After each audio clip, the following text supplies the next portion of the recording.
their monthly payment would go from $58 a month to $192 a month, not even accounting for compounding the interest over the course of a year. That's just outrageous from a family that would have a rough time affording it.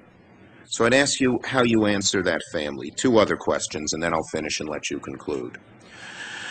By all accounts, arbitrary credit rate increases are on the rise. In other words, the companies are doing more of this now. And the feeling is they're doing more of it because they know your rules will go into effect for a year and a half. So that doesn't seem right. And isn't it the same problem at the heart of our economic crisis, the regulatory systems putting financial institutions over consumers, that's allowing this to happen for the next year and a half?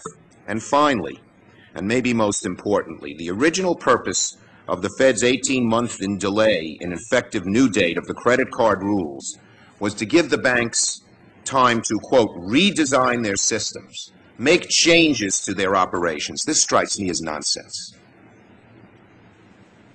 If the banks needed to redesign their systems to make more profit, it wouldn't take them a year and a half.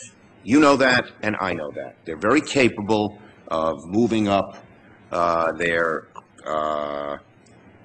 timetables when they need to. And I've asked a few people, why would it take a year and a half, and nobody can figure that out why.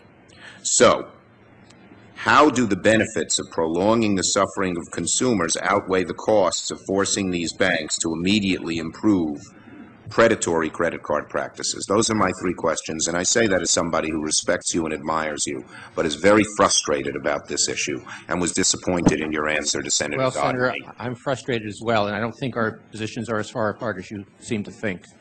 First of all, we did pass, of course, very extensive changes in disclosures and regulation, which included among them a virtual ban on the issue we're talking about, which is retroactive interest rate increases on existing balances. We can question the exact amount of time we left for them to restructure their business plans and so on, but that was the intention, and I note that Congress is also putting delays into their proposed credit programs. I'm very concerned. Excuse me, but the congressional delays are not close to as long as yours. Let me come back to that. I'm very concerned, as you are, about the reports that you're hearing about increases in rates on retroactive ones, particularly when they're not associated with some credit event, some action taken by the consumer. And we are, I assure you, looking carefully into that to try to understand how extensive it is and how important it is. Now, we have here a quandary, though, which is the following, which is that we could move up the date on which this prohibition is effective. My question that I think we need to think through is, would that be good for consumers or not? If we moved it up, the obvious response of the companies would be first to raise rates preemptively, so that would happen faster.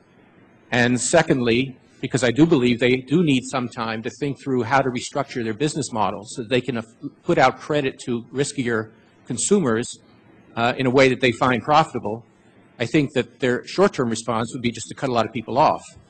So from the perspective of consumers, my real quandary is how can we best help consumers in a way that doesn't just create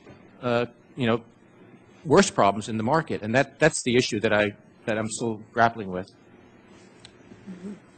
Okay. My time is up, but I think you could figure out a better way than the one you've chosen. Okay, Representative Campbell. Thank you, Madam Chairwoman.